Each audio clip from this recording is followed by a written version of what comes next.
Attention shoppers, please stop calling people to warn them about terrible events from our payphone. You have not traveled back in time, we have not updated the decor. At the Sixville Mall Theater, it all still happened as you remember it. What is there left to do but talk about movies, Bhavna? Bhavna, we're doing a movie podcast! Welcome to the Double Feature Creatures. I'm Bhavna Sharma. I've lost my mind. I'm Wes Harkness, and I have also lost my mind. Probably. Do you have my mind, Bhavna? I don't know where my mind went. I don't know where mine is. Why the hell would I know where yours is? I lost my fucking marbles. Okay, Toodles, okay.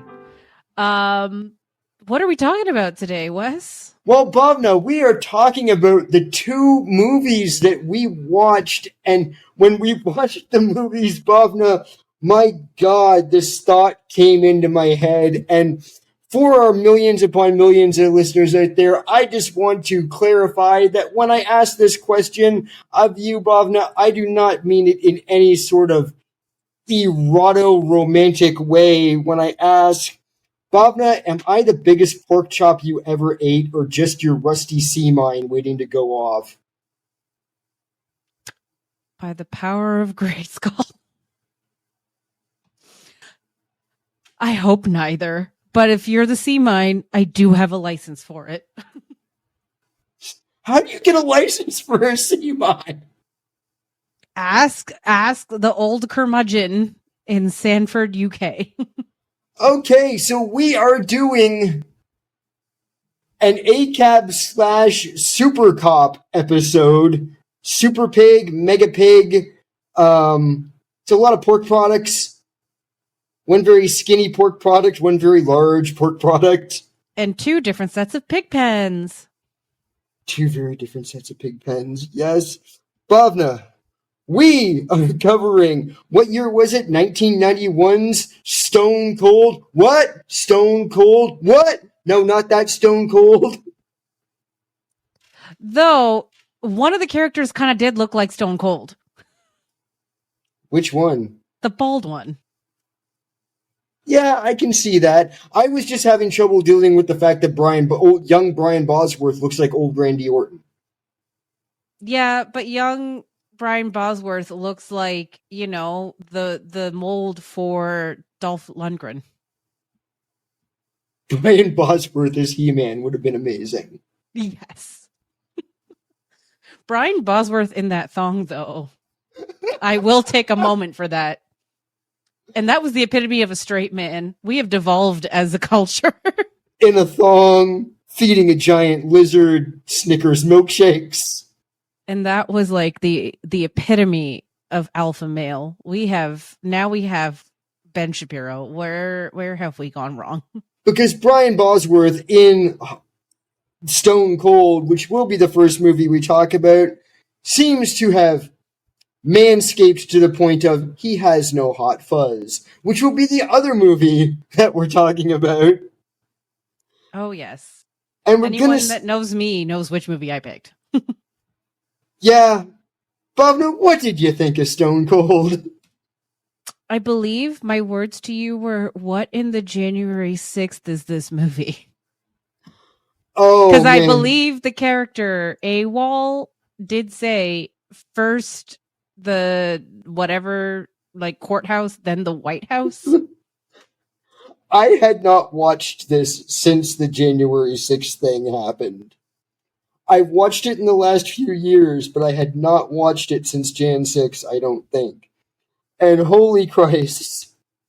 Am I wrong? No. So Brian Bosworth is a cop. Yes. But he's a super cop. He's an undercover cop. He's a super undercover cop. He does super undercover cop things. And he gets blackmailed by the FBI to infiltrate a biker gang. Yeah.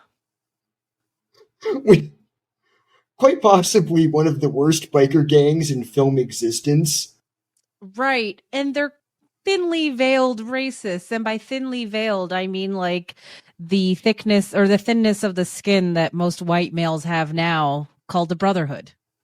Yeah, they're called the worst, most unimaginably unimaginative name for a outlaw biker club I have ever heard. Bhavna, why did they not call them the Satan Sluts? Because sluts have more respect for women than that? Touché. Yeah. Also, one kudos I will give is that this takes place in Alabama and they have realistic Southern accents in that they don't sound like Hicks, which is, I mean, not Hicks, but like, you know, that like 1991 stereotypical Southern accent, which a lot of people will play up even today. I'll give them that kudos on the accent work. But technically, this could have taken place anywhere. Yeah, it could. It's almost any town USA at the same time because, well, other than like the Republican that they try to get out, and I want to bring in the death sentence, death. I was like, when's the beat gonna drop? I'm sure that's remixed somewhere on YouTube. I don't want to find it. This is, by the way, my favorite Lance Henriksen role. It might not be my favorite Lance Henriksen movie. Listen, if that man just knew that hand sanitizer was just around the corner, he would have been so jazzed. Oh, Lord. Okay, how do we begin here? How do we give the listeners some context? And it starts in a grocery store, as all good action cop films probably should. I'm pretty sure they ripped this off from Cobra. Probably. Doesn't Stallone's Cobra also take out a bunch of, like, drug-addicted madmen robbing a grocery store?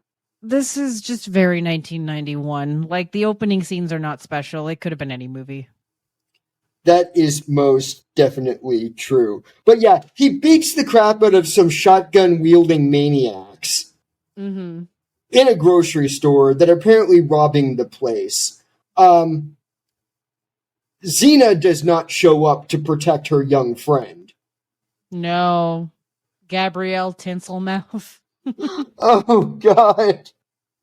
We're talking about Renee O'Connor, everyone's girlfriend from the 90s. Renee O'Connor at, like, what? She's got to be 14? Something like that, yeah. Wearing the full braces headgear. Yep. And, like, with a gun held to her head by a maniac. Yep. Oh, yeah. She was called Tinselmouth. Well, yeah, credited as, yeah. No, she was also called Tinselmouth in the... Oh, right. Because he says, shut up, Tinselmouth. Well, they gotta show that he's a bad man. You can't just hold a gun to a child's head. You've got to make fun of them, too. It was the 90s. You can't see me. I'm just shaking my head because there's nothing I could say. I do have a serious question about this movie, and I know this is early for me to ask it. Yeah. But I do have a very serious question. Yes? What the fuck was their pyro budget? I don't know, but I think most of the money was spent on pyro. Yeah. Because all I know is that this thing cost $25 million, but it only made 9.1.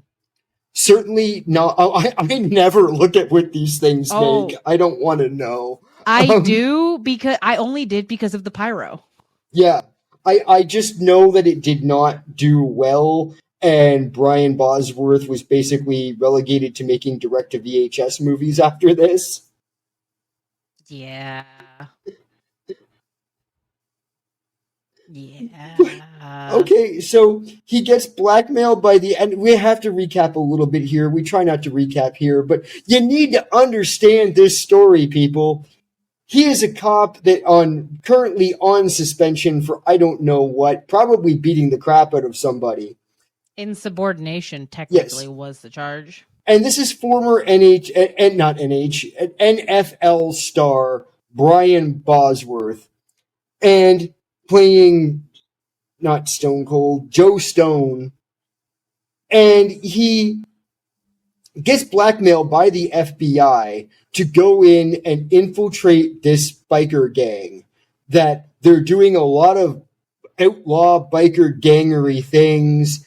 Think about Sons of Anarchy turned up to 11.95 and not as well organized. No.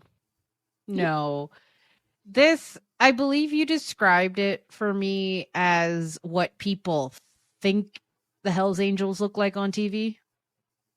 Yeah, it's what it really is, and what it really is for me, especially on this rewatch that comes up for me, and we'll get into more why down the line of, if you can imagine the biker gang from Dawn of the Dead.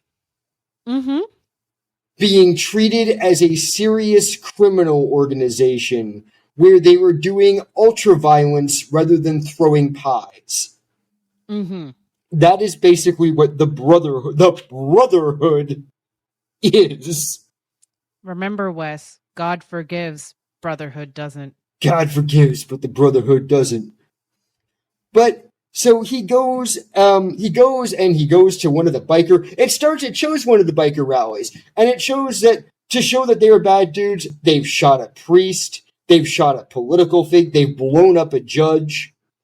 Mm-hmm. They're doing all real bad bikery things to show that they're real bad bikery people. And Bosworth goes and Stone goes and infiltrates this gang by going to one of the rallies, and he meets what is going to be a very important person coming to this discussion. Mm-hmm. A bad biker man by the name of Ice, Bhavna. And throughout talking about this, I am so ingratiated with this character, I am going to be talking about some Ice facts. And the first Ice fact is that the character of Ice is played by William Forsythe. Mm-hmm. Famed character actor. You've seen him in lots of things. I promise you have never seen him looking like this. No. And he has a costume change in this movie. Oh, wait, not him. Never mind. No, that's Lance. That was Lance. And as the second Ice fact, I will get it out of the way. Throughout this entire movie, the character of Ice wears the Confederate flag as a t-shirt. So not unlike the Ice of today? We're talking about the character of... I don't know what you're talking about, Bob. I'm talking about this character of Ice who Ice has no character, Wes. Likes to wear the Southern swastika, if you will. So... Ice has no character, Wes.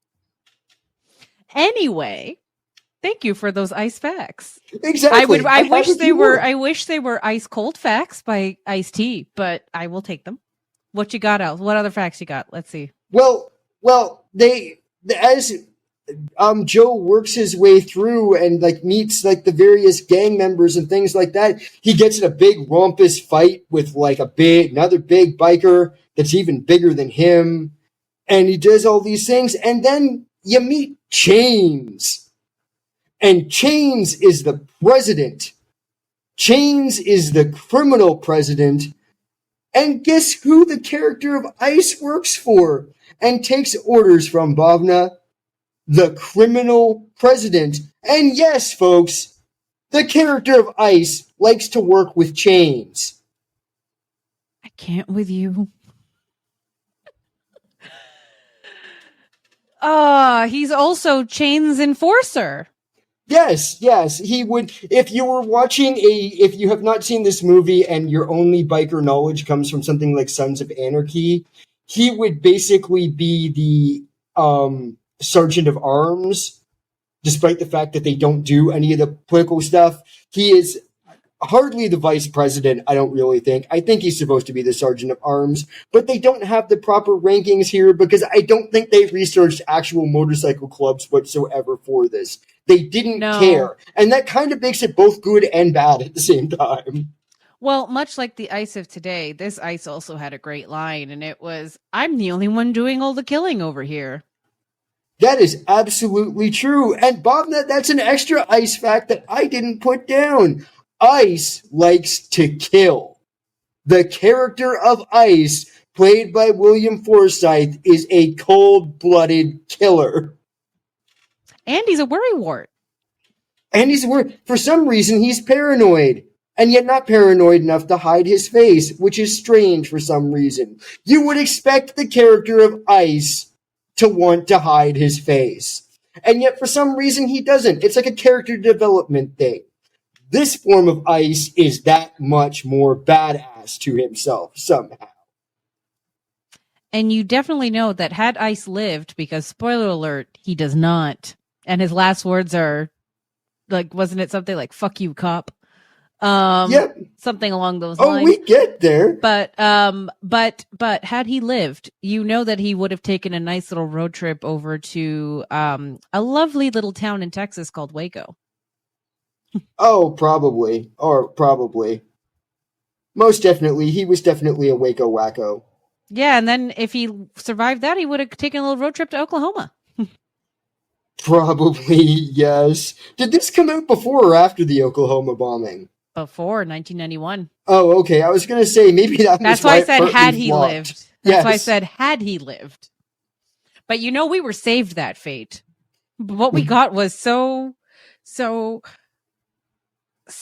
much more. Like I said, like this, it's a madhouse. This entire movie is kind of like This movie is if Roadhouse didn't clean, bathe, or check for STDs.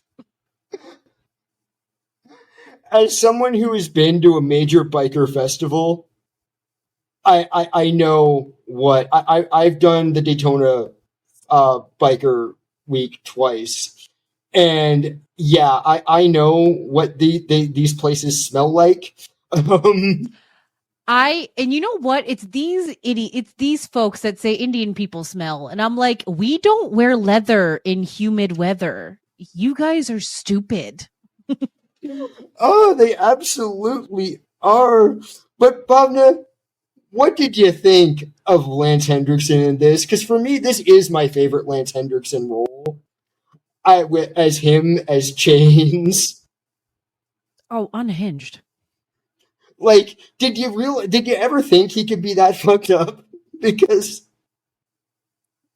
no, I was watching this and going like, what serial killer wrote his role? Yeah, like this. Yeah, this is. If you ever wanted to see Lance Henriksen play a serial killer without actually being a serial killer, and a serial rapist. Yeah, he probably is that. Yeah. I mean, he literally takes a girl that's thrown at him, lifts her up, and starts sucking on her tits through her top. Yeah, that did happen. Uh-huh. I mean, I even warned, it's like, Bob, there's a lot of, And he threw his girlfriend in a van to go blow another dude. That's also non-consensual and also counts as sexual assault. We love consent in this house. Yep. And I literally think the outlaw biker clubs do have a lot of those issues from my understanding, not admitting that I know anyone involved. Been around secondary characters much of my younger life. Had hangarounds in the family for a while. Is this a bad time to say that you're in the witness protection program up here? No, I know nothing about anything. I was always very careful to never learn any information. So your birth name is really not Westifer Morningstar?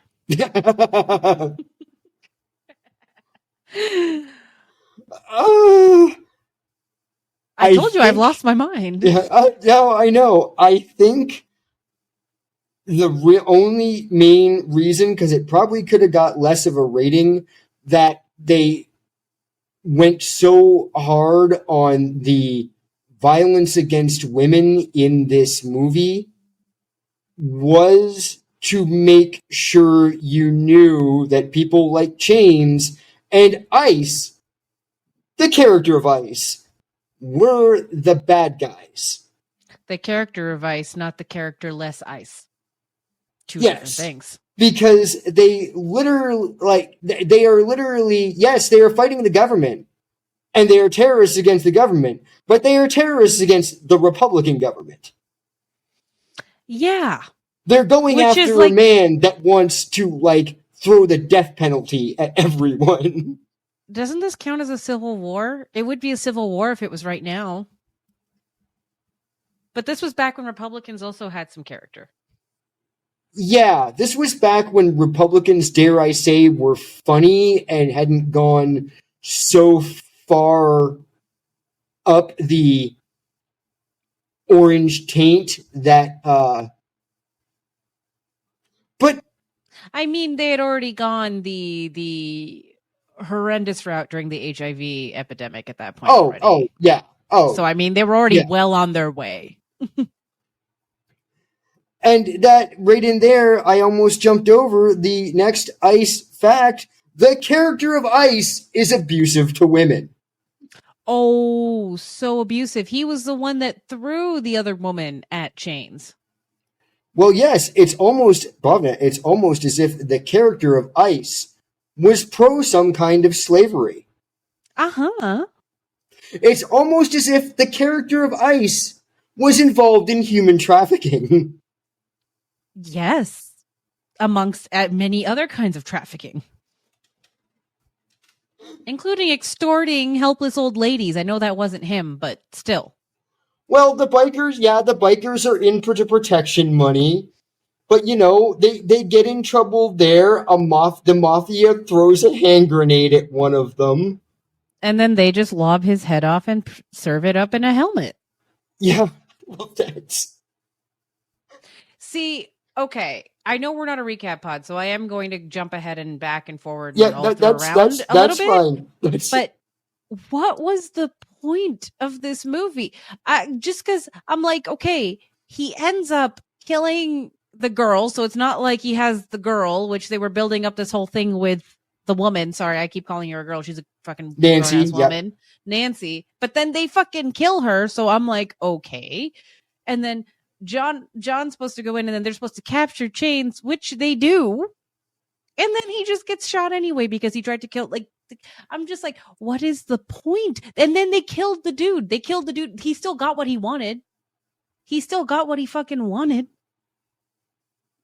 Like I said, they have to work so hard to then make the bikers seem like the bad guys. See, I have probably watched this movie 5 or 6 times in my life.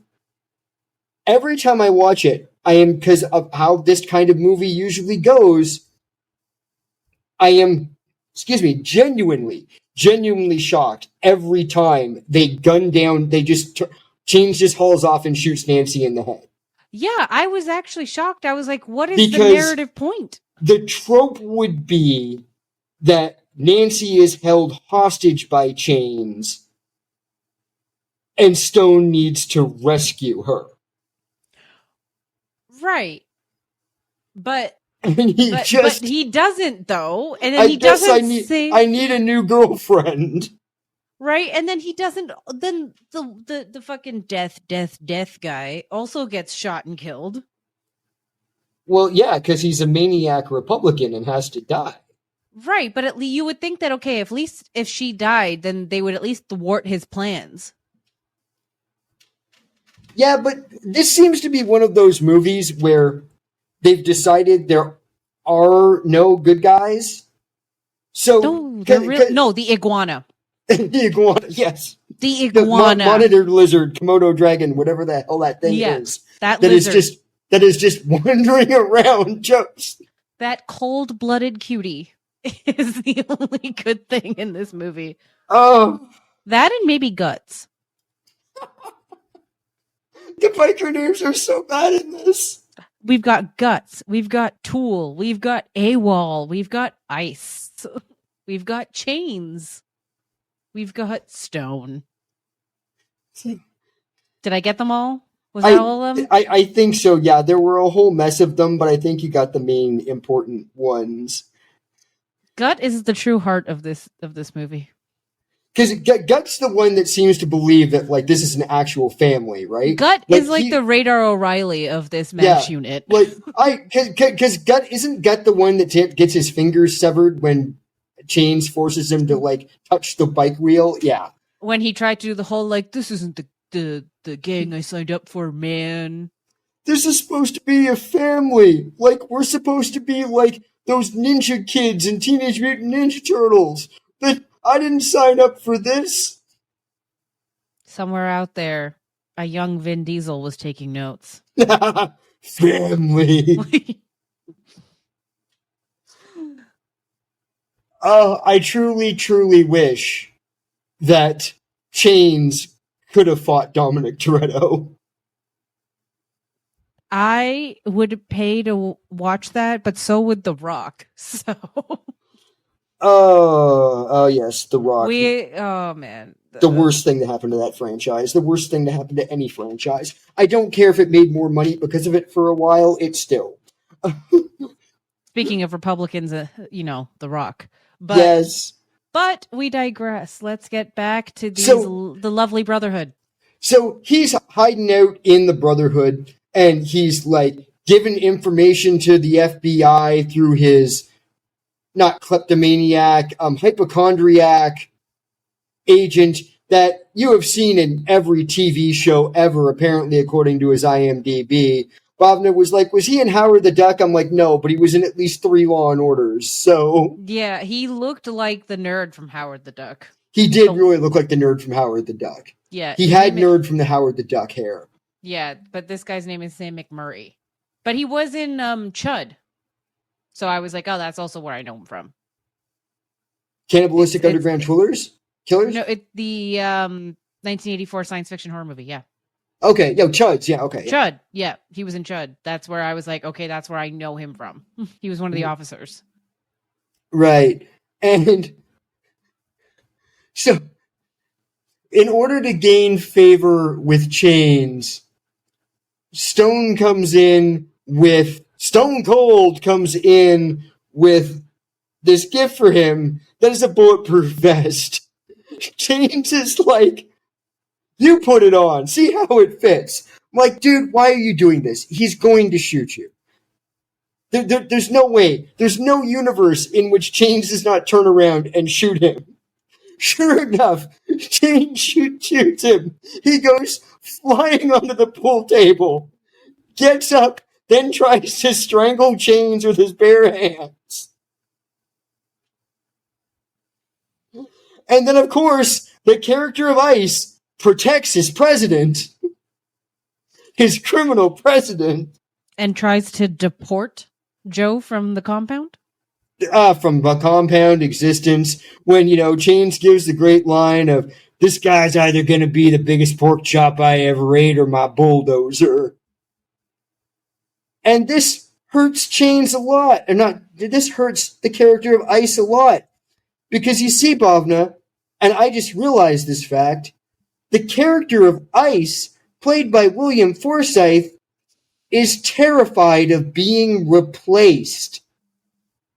That little J.D. Vance fuck. So he's all huffy and, pulling actually my favorite character in the whole of the Fast and the Furious movies, whose name is currently escaping me, of, he's a damn cop, Dom. Don't you know he's a cop? So, but somehow Stone Cold manages to get in. He gets good favor because he offers Chains a whole shitload of PCP.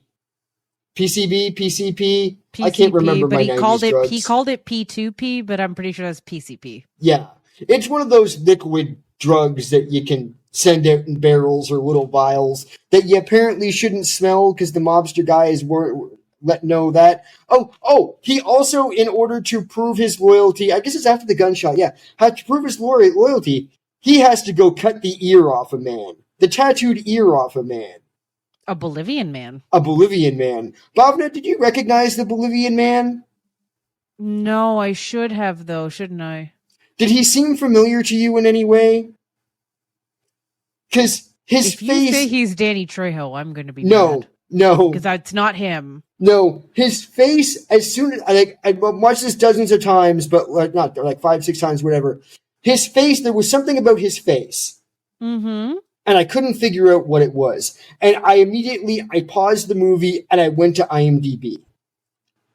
The Bolivian who gets grabbed by Stone and, well, deported actually, surprisingly not by ICE, because they need to hide him so that they don't actually have to murder him and take his ear because the FBI won't let him do that. Yeah. They won't let him kill somebody because they're not ICE. He's the character Paco from Bloodsport. Oh, that's why I know his face. Who is like takes part in actually my favorite fight in Bloodsport. The one where he and Van Damme are just repeatedly kicking each other in the ribs till one of them falls over and dies. Oh dear. It's like the match right before he gets to fight Chong Li. And they're just... Oh my god. It starts with Paco, cheap shotting Van Damme, and then they just, try and break each other's ribs for 5 minutes. Oh my god. I love that scene so much. But yeah, I'm like, that's Paco. Paco did other things, non-martial arts things. I'm amazed. Yes. He does things like, I told you don't fuck with me, and then he gets shot. Yeah, but as he gets more into the gang and infiltrating into the gang, he realizes the gang has a much bigger plan, Bhavna. The gang wants to bring down the government. The gang is going to crack the whip. Because the guy is Whippet or Whipper or something. And he has just become the new governor of Alabama. No, he's not the governor. He's the DA. Okay, he's the DA. He's the DA, and he will bring down these charges. There is a new governor that gets put in place, but he's still the DA. Because they have a club member on trial and possibly getting the death penalty.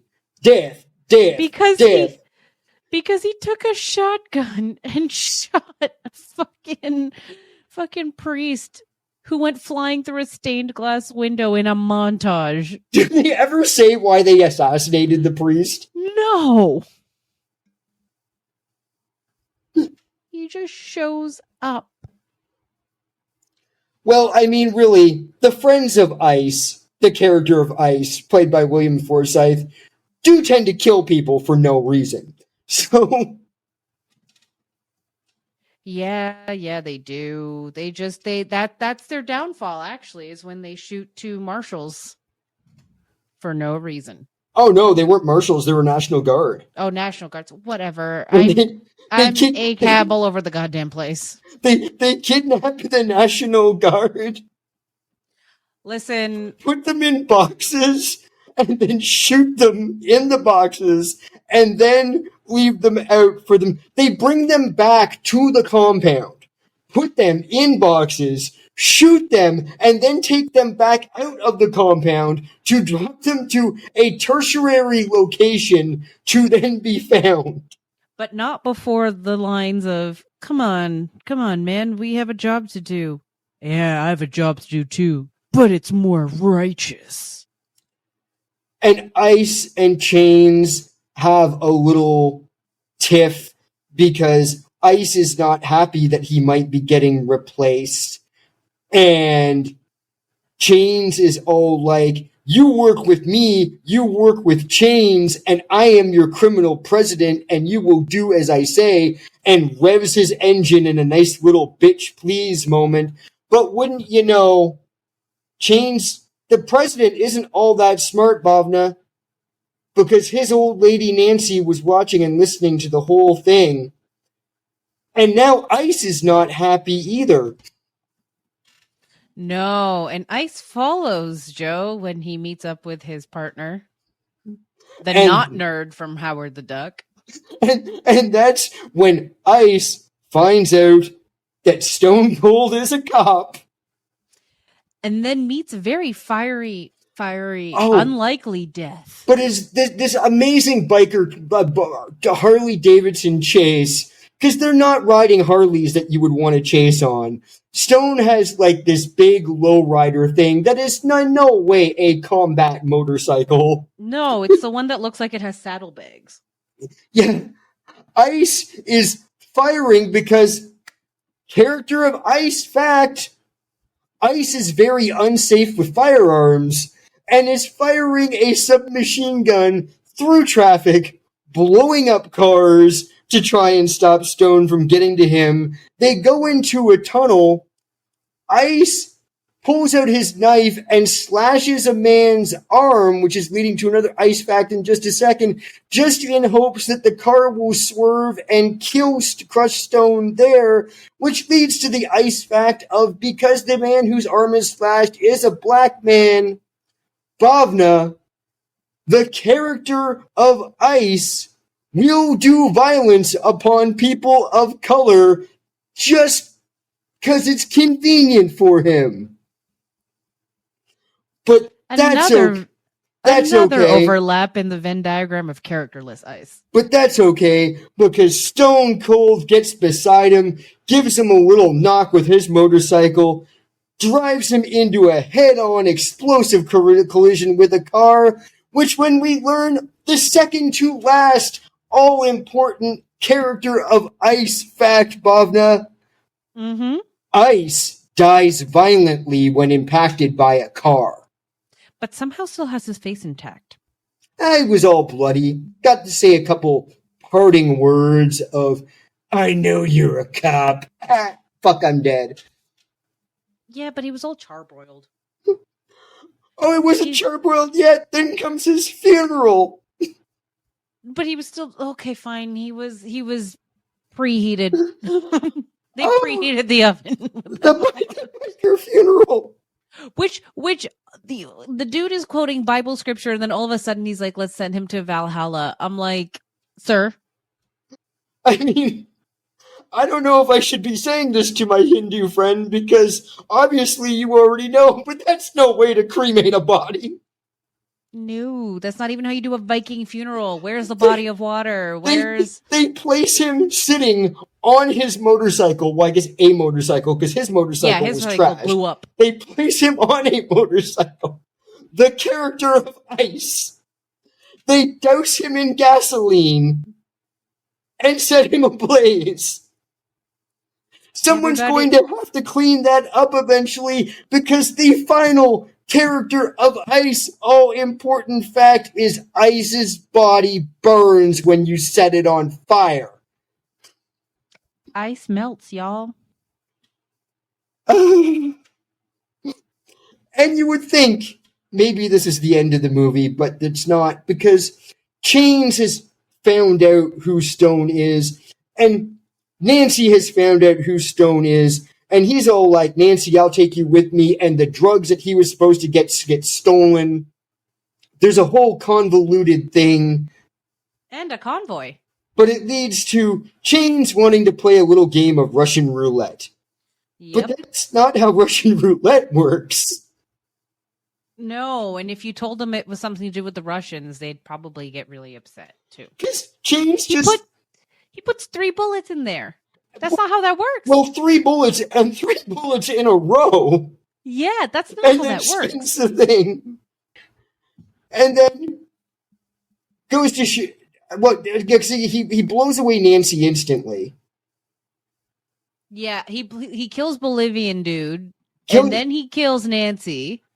And then he tries to shoot Joe, but doesn't do it, which doesn't make any sense unless it just rolled onto like 2 bullets, whatever. Well, yeah, I imagine it rolled onto the second bullet initially, unless he did like some sort of like. Either way, it was as dumb as wearing leather in the humidity. Yep, it was. But they got a bigger plan for Stone. They're going to put him in a helicopter tied to a bomb and drop him on a government building. Guys, this came out in 1991, not 2001. Because they were all the same color because they're tanned and out in the sun. Because I shit you not, people, the bikers are planning. Now, when I say the biker gang is planning on attacking a government building and killing a government official, you may think I mean that they're planning on, like, sneaking in all quiet or snipers on the roof, whatever. No. They steal a military helicopter, or, well, buy one off, whatever. They steal a military helicopter. Chains has shaved himself to become the Lance Hendrickson that you all know and love. The bug-eyed man with the skinny face. They dress him as a priest so that he can use the fact that he's wearing a metal cross to get past the metal detectors and bring in his own submachine gun. I wonder if that was the same cross he was sucking on when he grabbed that girl. Might have been. It seemed like a bigger cross, though, because it had to be more metal to hide the fact that he was also had a gun strapped to his chest. But I Listen, this movie has me suspending my disbelief to the rafters, so who the fuck knows? So, we then get, once again, people who have seen the legendary George A. Romero Dawn of the Dead. If you can imagine, take the zombies out of the mall. Change the mall to a government building, like a government building you see, like not a White House, but like a congressional building. Courthouse. But like it's got the dome and everything. It's like a state level building. Think of like the Supreme Court in New York City, but in the South, in like, the South. Yes. Things like that. Like the Grecian kind of style on the outside with a dome. Yeah, I don't know what the Alabama. What you think. I don't know what the Alabama Supreme Court looks like. We do not have our Alabama correspondent here. But no, Jamie's probably sleeping at the time that we're recording this. Probably, yes. But so Chains pulls out his gun in the courtroom, creates a hostage situation. There are bikers driving Harley Davidsons into the building with their machine guns and opening fire, gunning people down. The bikers are taking the building, and yet for some reason they still have the plot to use the stolen helicopter to drop a giant blonde gorilla himbo out of it with a bomb strapped to him. I don't understand this plan. You don't have to understand it, because first the courthouse, then the White House, baby. First the courthouse, then the White House. I still don't know who is on the right side of history here. But, what? So, you know what? I'm going to say Lance. Not Lance Hendrickson, the character Lance. And the iguana. Him and the iguana. And the hot chick that he left in the bed. She's an innocent. Exactly. Stone Cold breaks free, kicks a guy out of the helicopter with the bomb with like 1 second to go. I don't even remember how he gets out of the helicopter, but gets out of the helicopter into the building. Does he jump? Does he jumps. Roll? Does he fly through a window? No, he goes through a skylight, doesn't he? Something like that. I don't know, man. It was a blur. Doesn't he like Captain America Civil War, only without the shield? Because I remember thinking that man should be dead. Yeah. Yeah, he did. He did. And he didn't have a Bucky. Sad. Everyone deserves a Bucky. But anyway, he gets in there and he's like hunting them down. Wes, their big plan was to ride a motorcycle through this building they tried to fucking Captain America the Winter Soldier this. I know. But with a motorcycle. I know. For those of you that haven't seen Captain America the Winter Soldier, why are you here? I joke. But to explain that reference, they had the helicopter waiting outside an opening of some sort, and they were supposed to ride off into the helicopter. I think what the actual, because they get screwed up when everything goes to shit because Stone Cold has got in and start killing bikers. They kill the whip, and then I don't think the plan was for them to ride the motorcycle into the helicopter. I think what the plan was they were going to ride the motorcycle up to the roof and then Chains was going to get on the helicopter and evacuate. I think the helicopter was mainly there to drop the bomb, the himbo explosive, and then take Chains out of there and a couple of the other bikers out in the helicopter and leave the rest to be like gunned down by the National Guard or to try and get out on their own. But Stone Cold confronts them in a hallway. The helicopter is outside on the window hovering. He's like, Chains, what the hell's going on? We got to get out of here, man. Chains gets off the bike that he had another guy riding, tells the guy to go after him. He goes booking it down, the nice slippery marble floor in a Harley Davidson. Stone sidesteps or shoots him or something, I don't remember. And the Harley goes flying through the window into the helicopter and blows the helicopter up. Instantly. Insta kill.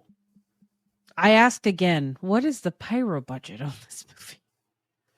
Clearly so much that they couldn't afford to buy Fortunate Son for the helicopter scenes. Okay. But yeah, and then he beats the crap out of Chains, kicks Chains down the stairs, not even doing it for Nancy, just kicking Chains around. Just kicking. It's fun. Who doesn't want to kick the shit out of Lance Hendrickson at least once in their life? Kicks him down the stairs, pulls out the gun. It's a fake out because the gun doesn't have any bullets in it, or I don't know. Chains is like, oh fuck. They arrest Chains, they take him in, and then this is where they go with the trope from every action fucking cop buddy movie ever. Not even that we have to rescue the hot chick so he can go wander off into the sunset with her, because she's insta-killed. But they do the whole thing of, oh, they've got Chains, movie's over. Chains grabs a gun from one of the cops, and Chains got a gun. And Lance gets his moment and guns down Chains. And then what's it like? I mean, yeah, because we're partners, right? Or something like that is the line. You're welcome, partner. Some silly buddy cop line, which is hilarious because this has not been a buddy cop movie. He shows up, Lance shows up 3 times in this movie. Once to help blackmail him into the gig. Twice to disseminate information. One of those times is when he gets outed as a cop. And then he's at the drug deal thing that goes south because he goes over the radio and lets Nancy know that yes, Joe is indeed a cop. Yeah, he goes, you said hi to my witness. It's okay because she dies 10 minutes later. And then, with all the money they've spent on this movie, they managed to, that him walking out of the government office and all the stuff going on just for the end credits, that had to have taken half a day in itself to shoot. Oh, definitely. That's a few $100,000 right there, and they went for it when they could have just cut the black. I was shocked. That is one of the more shocking things in this movie for me. It was not great. That we never got Stone Cold 2. Mm-hmm. Even direct to video. I still kind of want Stone Cold 2. Where he owns a Stone Cold Creamery franchise? Look, man, I don't do that anymore. I sell ice cream. I took the money I made from writing the book about me taking down the Brotherhood and then making the movie about me taking down the Brotherhood that was made from the book. I took the movie Stone Cold profits that I got and I bought this ice cream franchise. I don't do that anymore. Now, do you want chocolate or vanilla? We're out of strawberry. And one of my employees only has 4 fingers, and another of my employees is badly burned. Dear Lord. Bhavna, I know who I got in the cuck chair for this movie, and it shouldn't be a surprise. Who do you got in the cuck chair for this movie? Brr. It's cold in here because ice is in the cuck chair. Me too. Ice is in the cuck chair. It did not matter what the character of Ice did in this movie. The character of Ice could have consensually fucked his way through this movie. The character of Ice could have done anything in this movie. If I have the opportunity to put Ice in the cuck chair, I will put Ice in the cuck chair. Bitch, you get to watch. And they get blown up really quickly. Boom. How'd you like this movie? I mean, too many side quests, if I'm being honest. And yet it's still a tight 90 minutes. I know, but It's I'm like like, 92 this had minutes. more side quests than a D&D quest. But yeah, that's kind of true. But it's standard 90s action fare. Like, it's something that it was probably on TNT. It's on that stuff in so the back. much. It was probably one of those nameless like marathons or something. So I mean, it's okay background fodder, but it's not like, it doesn't hold up, but I wouldn't expect it to. Oh yeah, it is too bizarre to hold up. And the lore behind this is even more bizarre. Yeah. The fact that Henriksen wrote his own line because originally the character only spoke in Bible quotes. Yeah. I had that in my notes. Yeah, that is madness there. The fact that, like, if you made this now, it would be like Stone Cold would be trying to protect like AOC from some weirdo biker gang, like white supremacist biker gang, or Zoran Mamdani. yeah, like it would. You couldn't make it like this now for just so many, and should not. This is not something that should be remade. Yeah. Please don't. I'm not saying I wouldn't watch a sequel, but this is not something I need a remake of. No. Best left, stone cold in the ground. Stone cold, stone cold, stone cold. And on that note, Bhavna, should we hit our intermission? Yeah, you guys deserve a snack after this one. Go get yourself some ice cream. Go get yourself some pop. Get yourself some Snickers. Make yourself a lizard protein smoothie. With orange juice and chips? I'm pretty sure that lizard is dead. He's coming home and that lizard is dead on the floor. That lizard has the beatus. He's fallen and he can't get up. That lizard has joined 50% of the pigs from Convoy. We'll see you after the lobby, folks. It's intermission time. You look hungry, but please stop sneaking bites of the world's largest milk duck in the lobby. We paid a lot of money for that on eBay. At the Sixville Mall Theater, I think we got scammed. Welcome back, everybody. Bhavna, we've talked about what's cold. Now we got to talk about what's hot. Is it time to talk about what's hot? Yes, for my mental health, we are now talking about Hot Fuzz. Because, Bhavna, you need this today. I really do. This is one of my favorite movies of all time. And yes, I am ACAB as fuck, but God forbid a girl has a fantasy film she likes. Well, being that there is exactly one intelligent cop in this whole movie, I think it's okay for you to like this movie with the whole ACABing thing.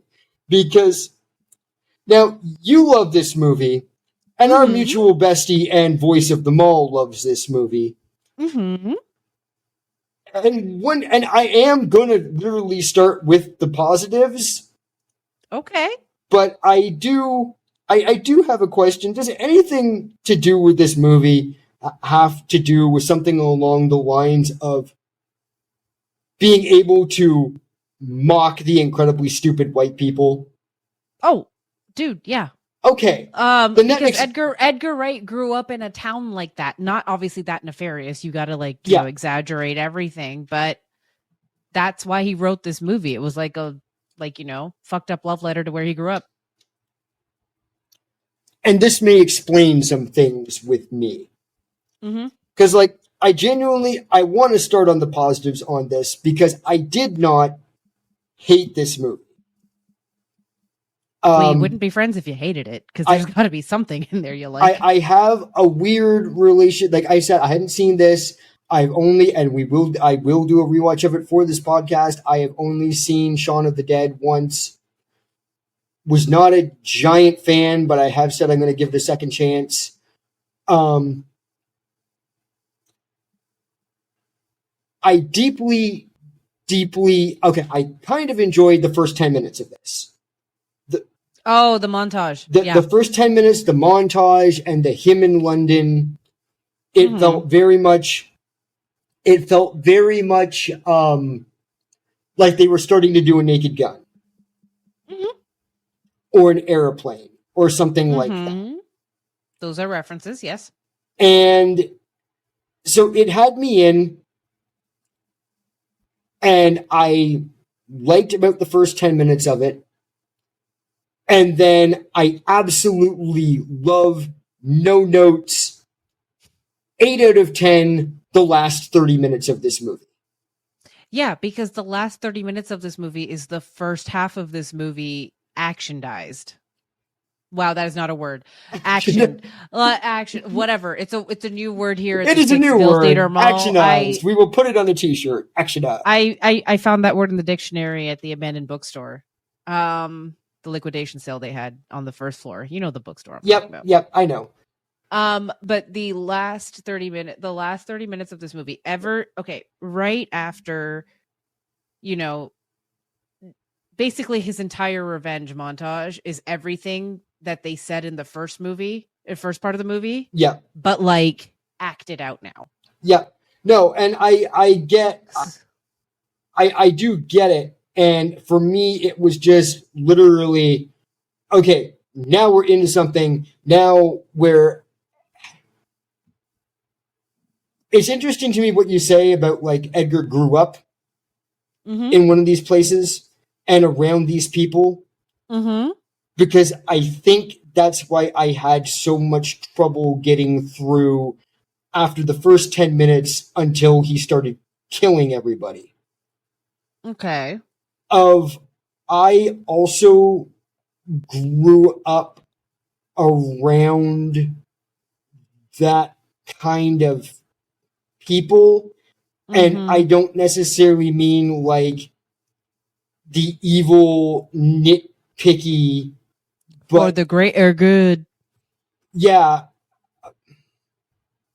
Are you talking about more like the little side stories they told, like about the not so much the side stories, but mainly the other cops.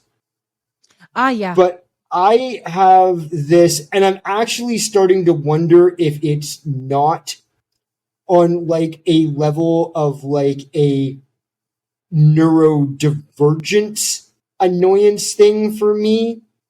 Oh, okay. Not saying I am, because I don't know that I am. I have never confirmed anything. But the more that I am around other people that have various stuff going on, and I have like had people in the past that have decided to fuck off on me, so fuck you, I'm not taking your advice, have said that I should take the test. Yes, Bhavna is like pointing at herself. We're all neurodivergent in the Sixville Mall, Wes. There is something about, especially the played up, amplified version of the not just blissfully ignorant, but proudly ignorant. And not only do they not know anything, do they know they don't know anything, or not care that they don't know anything. They think the fact that they don't know anything makes them better than you. Yeah, like the pub owners and the pub owners, the fucking detectives. I wanted to take off. Andes? The Andes. I wanted to take off and nuke the site from orbit just to be sure. every fucking time they open their mouths. It grates on me on a way that I genuinely believe might be a neurodivergence trigger. Okay. Like, it... Because they are supposed to be annoying. They no, are your typical... No, don't get me wrong. They are clearly trying to be annoying. Like, the assignment is there. The assignment is, you've done your job. I get, like, I am in no way saying that this movie is bad, poorly written, anything like that. Oh, yeah. You're just saying that bugged you. And you don't know if it's... I am fully acknowledging the problem with this movie is me. Oh, okay, yeah, that's like, fine. I can get like that the writing is good. There are certain things that I have a problem with that I think are things that you will agree with. Okay, yeah, probably. Because this movie's not perfect. It's just one of my favorites. Yeah, no, it's... There's one thing on it that I don't get, and I actually need to watch some making ofs for this or something. I think I might. I would suggest you doing that and watching it again, because this is what I say about every Edgar Wright movie. It is made to be rewatched. He jam-packs so much in these movies. I say this saying that, like, Baby Driver is, like, one of my favorite modern action movies. Yes, and this is very similar in the sense of, like, there's so much jam-packed in it that it's worth a rewatch, because it's very much blink and you'll miss it with some things. Or yeah, like, this is funny.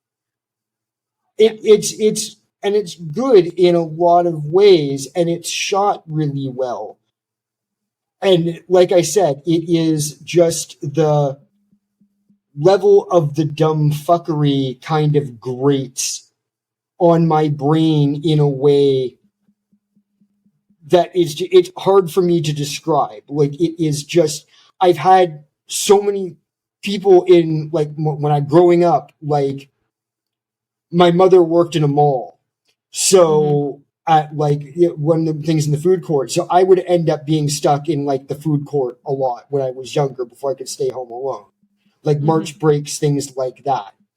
And there would be all these, like, old white women that would come in and, like, read the newspaper there and have their coffee and chain smoke for the morning, because you could still smoke in the malls. Yep. And none of them knew anything about anything. And nobody told them nothing. But they thought they knew everything about everything. But they also didn't want to know anything about anything. And, you know... blissful ignorance. My recently deceased, like a year and a half ago, cancer-ridden racist bitch of an aunt.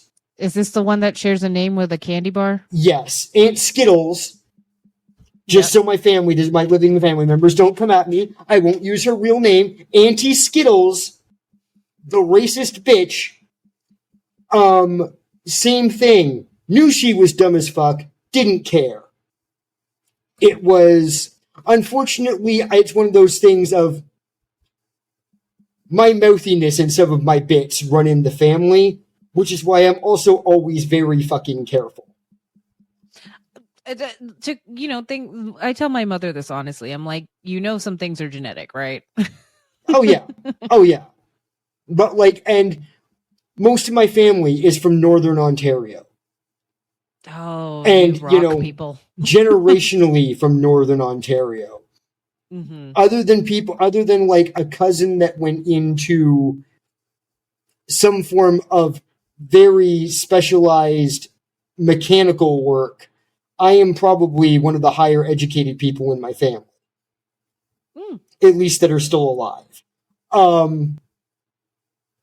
Not that high education necessarily means anything. We know. Like, you know what I mean. Yeah. So it's where knowledge is a good thing is where I'm going. Right.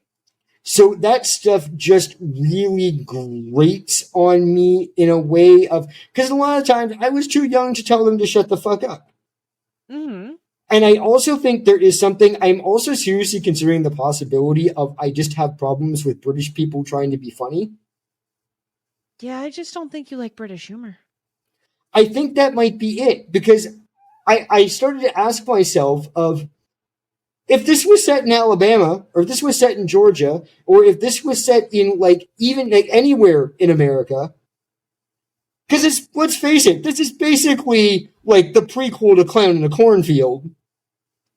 Yeah, that's why I kept saying during Clown in the Cornfield, I'm like, what in the hot fuzz? It's Yeah. part of why I enjoyed this movie. Does it better, though. Yeah, on most levels, I say it does. Because even though their plans are dumb, I still think these people have some kind of intelligence. Well, the ones doing the ones doing the plan, yes. Yeah. But okay, let's get into let's get into the big elephant in the room for me for this one. And while we are talking and making comparisons to Clown in the Cornfield.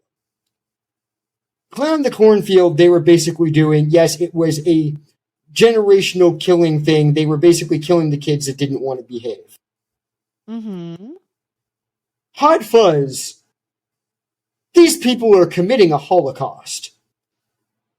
They started with the Roma, and I won't use the other word, but they do. Right. The mime, yeah. No, not. I know what word they use. I'm not going to use it, but he was a mime, so I'm going to use his actual. But it wasn't just the mime. I know. They were taking out families. They were taking out children. You look at what is in that pit. There is, because when they do mention the G word, they're not just talking about the mime. They're talking about people that came with the mime. They're talking about people that, like, came through, travelers that were trying to immigrate to their town. Now, now there was a large Roma population that suddenly came into the neighborhood where I live a few years ago. Those are large families with large numbers of children that came to this town and did not get back out. The only thing I'll say, because I'm not defending that, and I do see that as well, is that I don't think that was well thought out. Oh, I know it wasn't well thought. I know it wasn't, but this is one of those. This is what we do here, Bhavna. On top of that, I'll go a little bit further. With the exception of the guy, the giant man that I'd also like to get into, that takes care of the trolleys in the grocery store. Do you see another disabled person in this entire town? Him and possibly the guy in the tracky suit? Possibly, but that could just be drugs. I don't see a lot of druggies in this movie. They kind of talk about like they took them out too. Just the fuck ugly guy. Like I'm telling you, they're burying a lot of bodies there. They're not just taking out like mimes and street performers. They are taking out anyone they find undesirable that does not fit. They are doing a full on more Nazi than the Brotherhood Holocaust thing going on. I'm telling you. He goes into that, you watch, because that was one part I was, you go in and you watch that pit. There is a family trailer in that pit. In the catacombs? That would have been a Roma traveler trailer that came into town and never left. Well, we're not supposed to like these people, so no. My point for this is that it is something that goes way too hard and way too dark for this movie. Like, I knew there was going to be something going on there. I figured they were going to go, like, because there is so much, like, homage to, like, 80s and early 90s action movies in this. I assumed they were going to go the route of, like, that they were, like, a group of, like, Satanists or something like that. I wish they were, because Satanists wouldn't commit these crimes. Exactly. Or like, but like even they were doing like satanic worship, like satanic executions or something, satanic rituals sort of thing. But No, no, it's literally just as cold as like you're ruining the reputation of our town. yeah, they're ethnically cleansing their own town. They're doing an ethnic cleansing. I can't get around it any other way. The only thing is that it's not so much that they're against a certain group of people, it's that they're only for the beautification of their town. So anything and anyone that gets in that way, including Angel, must go. Yeah, but I'm telling you, there's no. You know me. I'm not one to defend white people, let alone white men. I know you're not. So I'm not doing that here. Believe me, just saying. I am not trying to be the one that is like, hey, Buffett, did you know white people are evil?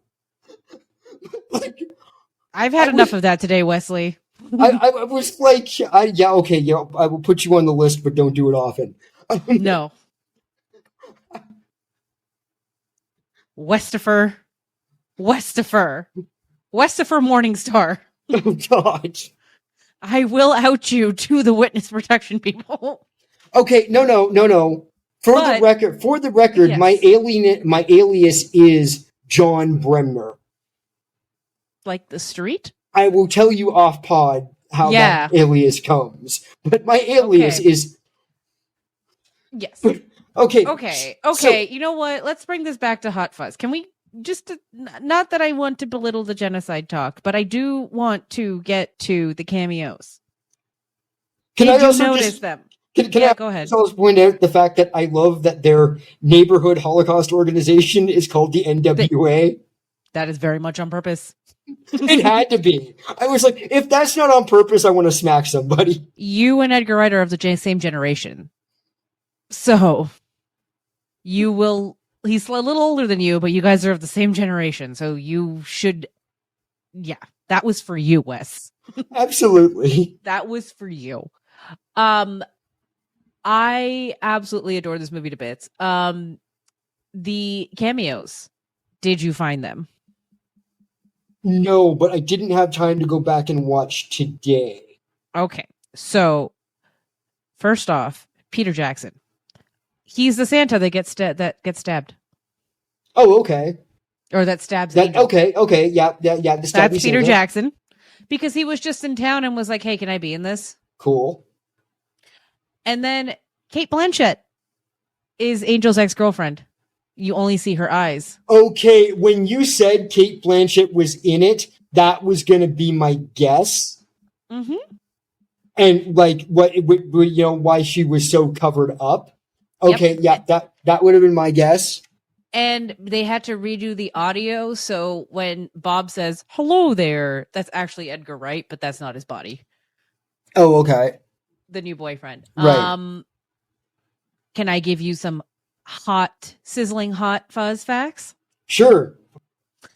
They originally wrote Danny as Danny's character, Butterman, right, as a love interest for Angel. It was going to be a love interest, but then they scrapped it and made it the best friend, but kept the dialogue. Okay, so but was Danny going to be then Danny with an I, or were they going to do a same-sex? I don't know if the name was going to be different. The name was probably going to be different, but that character was supposed to be a love interest, but they kept the lines. Cool. And then just subbed it in because those two are actually best friends in real life, which I'm sure you know from like pop culture. Oh yeah, no, I'm very aware. I was on set with the two of them on Land of the Dead. Yeah, I was there. I was there the day they were doing their cameo. Oh, so jealous! I love those two so much. I don't remember. I think I was on set at the point where they got paintballed. But I'm not entirely sure. I know I was on set the day they were there, and I know they were there at the same time, and I did see them, I think. But I don't remember if I actually saw them get paintballed or not. I love that duo. So that there's that hot sizzling hot fuzz fact. Say that 10 times. Please don't. So that's a good fact. That's there. I already said that the beginning of the movie is basically spelling out the end of the movie. Yeah. So things like, everybody's packing around here. Oh yeah, like who? Farmers' moms. Yeah, And then who does he get held up by? exactly. Farmer's mom.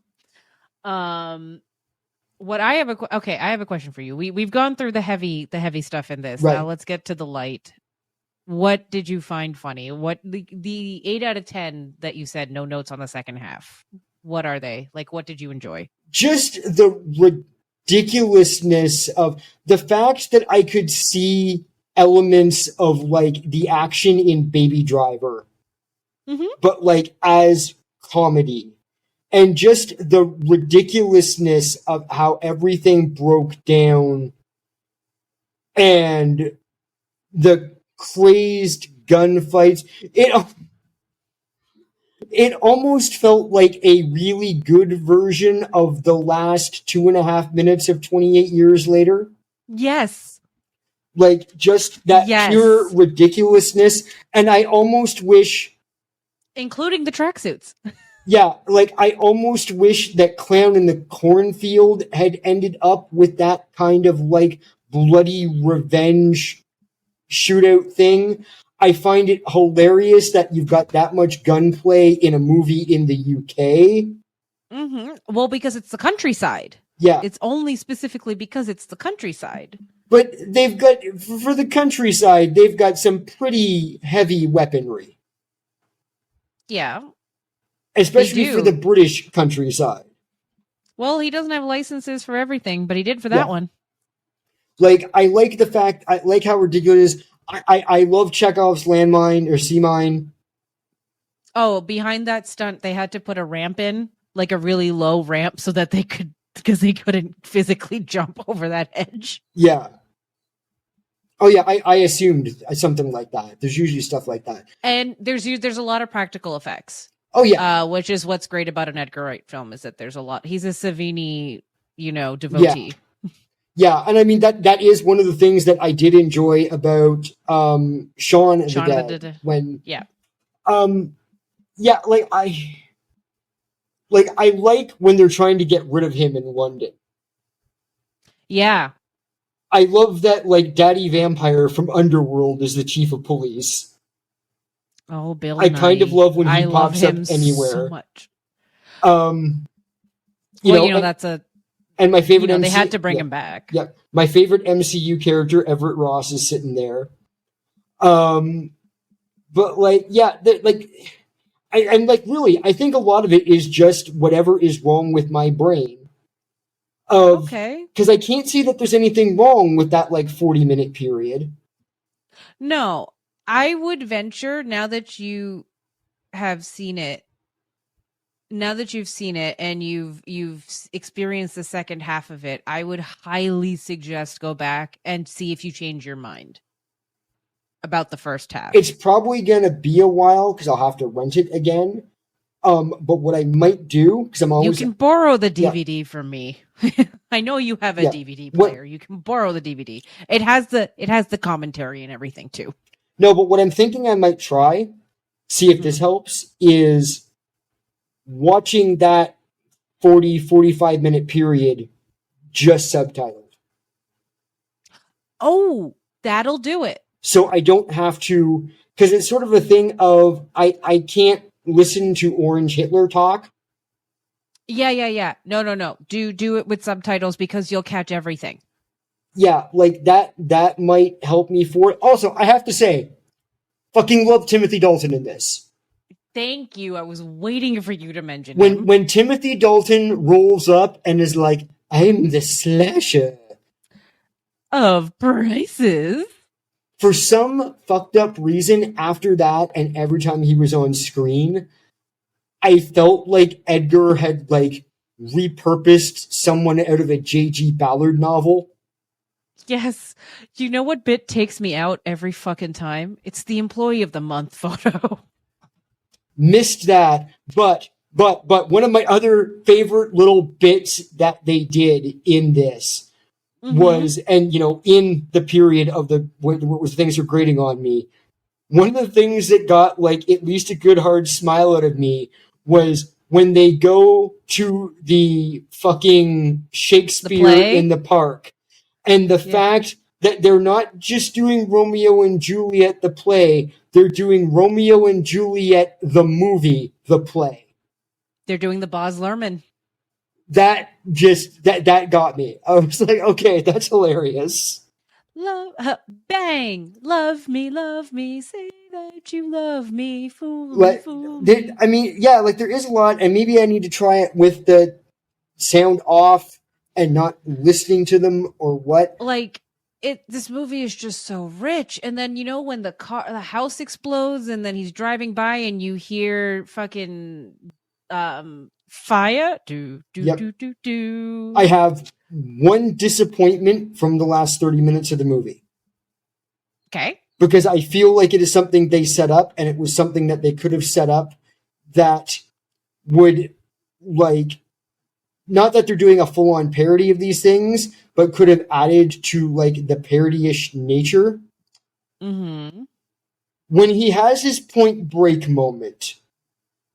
Yeah. And fires his gun, unloads his gun up into the air. Mm-hmm. Because he can't shoot his own father who was driving away in the car. Yeah. I was so expecting one of those bullets to come down, and if not kill the father, then at least wound him, and that's how they catch him. Because, it's the whole thing of, they fire the guns up in the air, and they always say, hey, on New Year's Eve, don't do that, because those bullets actually come down and kill people. Yeah, true. So I would have loved, Keanu freaking unloads his gun in the middle of Los Angeles and nobody dies. But you know what setup and execution I loved so well? What? Not Judge Judy and Executioner, so that's one of my favorite lines. Who died and made you Judge Judy and Executioner? Sorry, this movie is full of lines that you will now be privy to receiving from me whenever I feel like sending them to you. We got to start at the beginning. Okay, let's start with the beginning of the phone book. Aaron Aronson, and then the kid at the end. It's like, what's your name? Aaron Aronson. Also, when the justice that, like, it was Timothy Dalton's character that threw the steeple onto the atrocious journalist. And then he gets he gets impaled by the by the miniature steeple. Oh, this hurts so much. This movie is set up and payoff, and it's gratification central, and I love it. This really hurts. Well, there's enough Chunky Monkey at the station for a month. What so was good? Yeah, so good. And I mean, like, there was a lot that I liked about it, and like, it's just my brain doing brain stuff, I think. Yeah, like I love the interaction with the old woman at the innkeeper, fascist hag. Yes. I figured you'd love her. I did mean to actually point that out. That was on my thing of that interaction with him and the innkeeper of like the crossword puzzle. Because once again, I liked those like sort of Naked Gun-ish little bits that they put in there. That like all that, and I think that got to the point of in that first 10 minutes, I think that's what I was expecting. So it was when I started to realize it wasn't that, and then I'm getting these characters that are grating on me in particular more than they should. Yeah, you're getting the wordplay and not the action. Like the perfect example of how I was feeling in like that one, like the 45-minute period is when they're watching Point Break. Yes. I was like, this is a bad idea because now I want to watch Point Break. I don't want to be watching this. I want to take this out right now and go watch Point Break.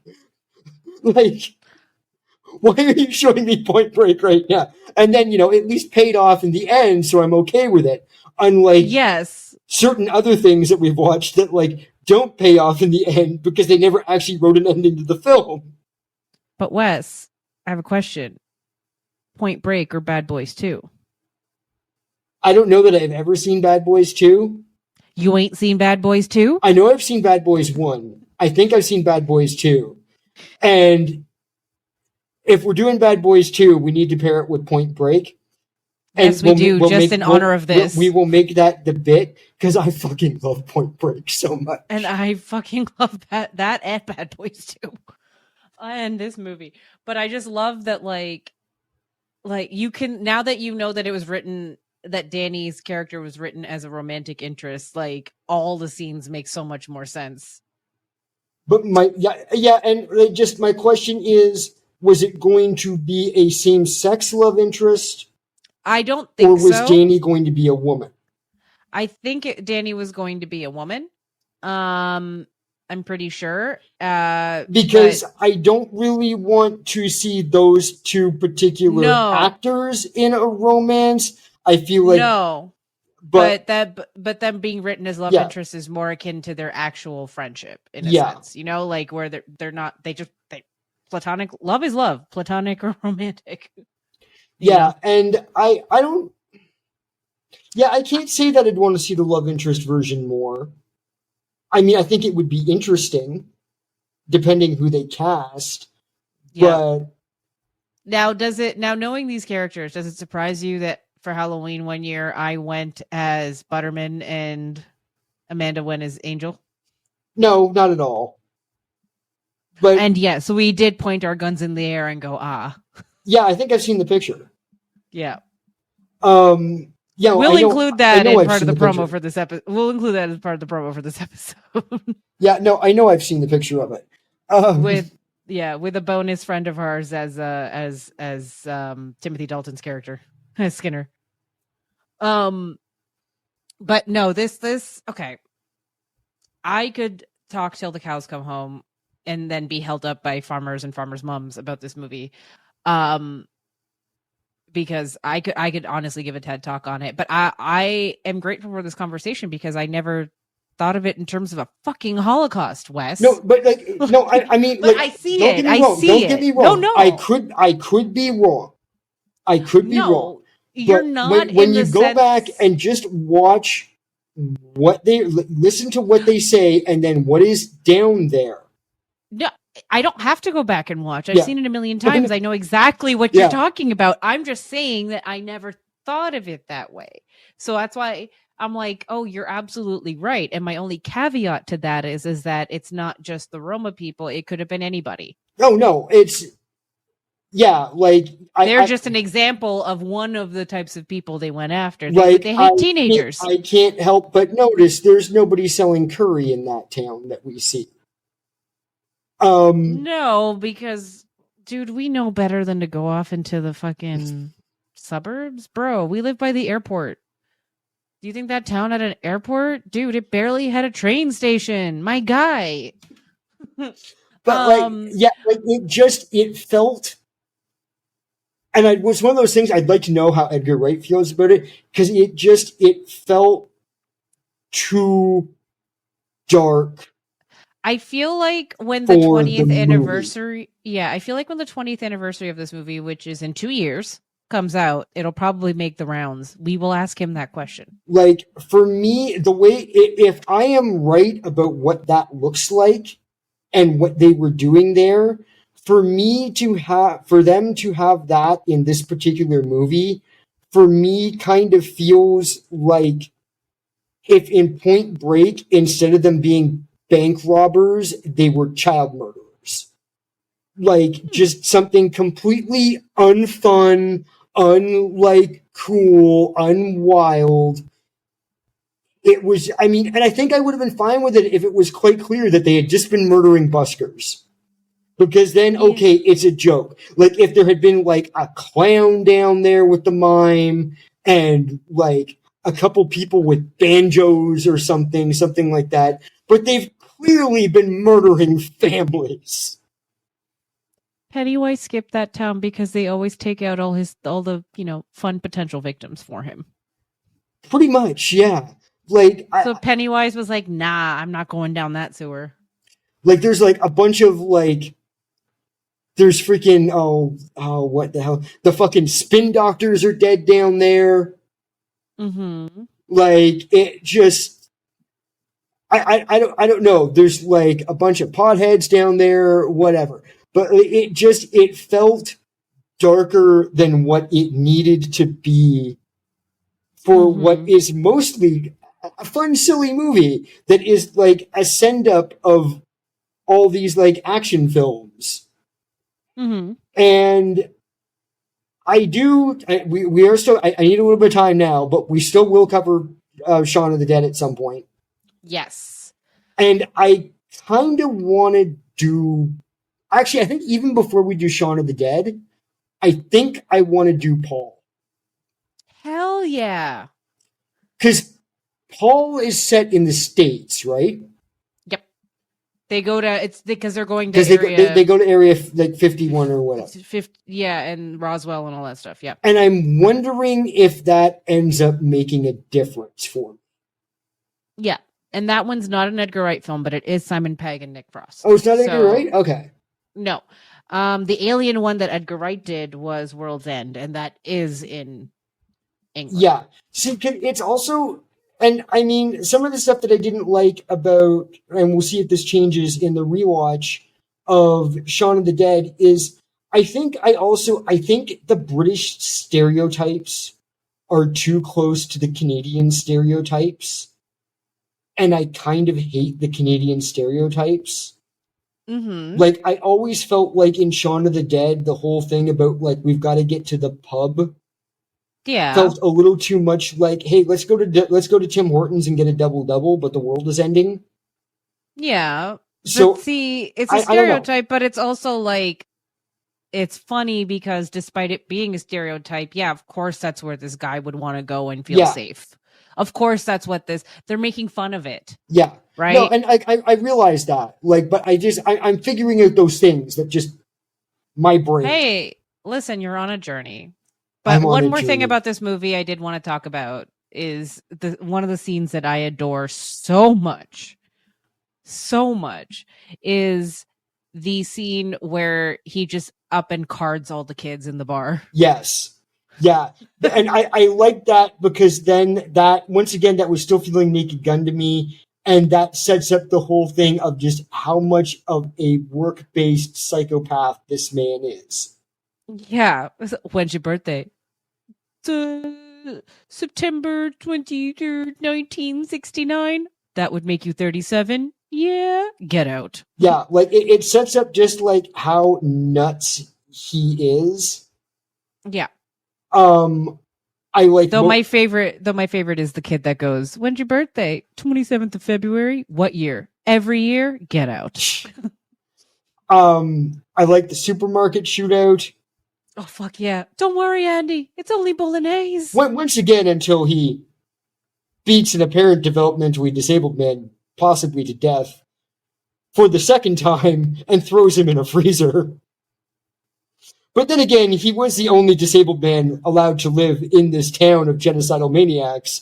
So, and he was technically part of the NWA. Yeah, but I think he might have been like, it felt like a very blaster minus master thing. Yeah. Yeah, it did. And it did. Yeah, it's not my, Oh yeah, no, I do love a lot of awful things myself. Yeah, I do love the dialogue though when he does hit him over the head in the hotel. Yes, where he's trying to the panic on his face when he's trying to pretend to be him. Then killed smashed him in the face with his own peace plant. Yep.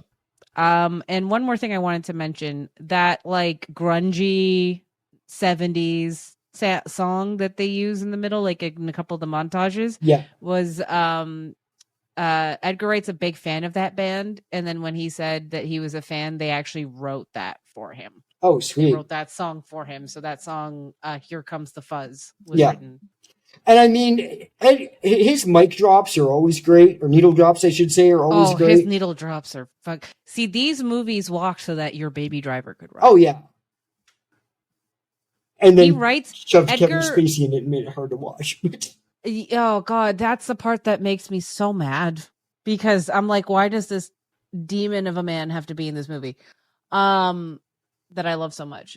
But what was I going to say? I know that for Baby Driver specifically, he had the soundtrack in mind when he wrote it. Yeah. Like he had the soundtrack first and then he wrote it. Yeah. So this man loves his music. He seemed to, it seemed to be a very Tarantino situation with that one. Of Tarantino, apparently, when he's thinking about doing another movie, he like pretty much starts with the soundtrack, goes into his record collection, and just like starts pulling shit. But well, speaking of Tarantino, Edgar Wright directed one of the fake trailers for Grindhouse. Oh, it was Thanksgiving, right? Nope. His was Don't. Don't. Okay, yeah. And it's the only one that hasn't been made into a movie. And I'm like, I want to watch Don't. Don't. I have to look that one up because I forget that one. It's like, you want to walk home alone at night? Don't. Yeah. It was very like The Exorcist style, but like make it British kind of trailer. But yeah, I'm actually grateful for, getting for a movie that I've talked about ad nauseum to many people I know. This was refreshing to have a different take. And I'm not being facetious. Like I know. Facetious. Another word I picked up from that dictionary at the abandoned bookstore on the first floor. No. I was just thinking. Now you can go to like conventions and be like, or like at Witty at parties, being like, so did you know that there's a Holocaust narrative in Shaun of the Dead? Or not Shaun of the in Hot Fuzz? I'm just gonna file it under additional facts that make me difficult to know. Here, so you like Shaun of the Dead. Let me ruin it for you. Well, here's the other thing. I have homework for you when we do cover Shaun of the Dead. Now that you've seen Hot Fuzz more recently, you're going to have to find the Hot Fuzz references that were actually Shaun of the Dead references in Shaun of the Dead. Oh, God. I'll give you a clue to one. What's the matter, Danny? Never taken a shortcut before? Yeah, I imagine that there's probably a lot of them. I imagine there's a lot of reference there. How about this? The next time you rewatch it, you watch it with me and the robotic voice of this podcast, Manda. Yeah, that was kind of the plan for this. It was, but then, life found a way. But I do say but now that you've seen it, we can be ridiculous. Yeah. Then again, I don't know how good it would have been that 40-minute period, me sitting there with you guys. It would have been an issue. But yeah. It's like, hey, can we watch Point Break? Point Break's on. Let's watch Point Break. Oh, man. Speaking of Point Break, we've reached our mental break. Yes. And Wes, who are you putting in the cuck chair for this one? This is the problem. I don't know that I have someone. I kind of want to put Angel in it because he got, like, absorbed into this shitty little town and is now never going to leave.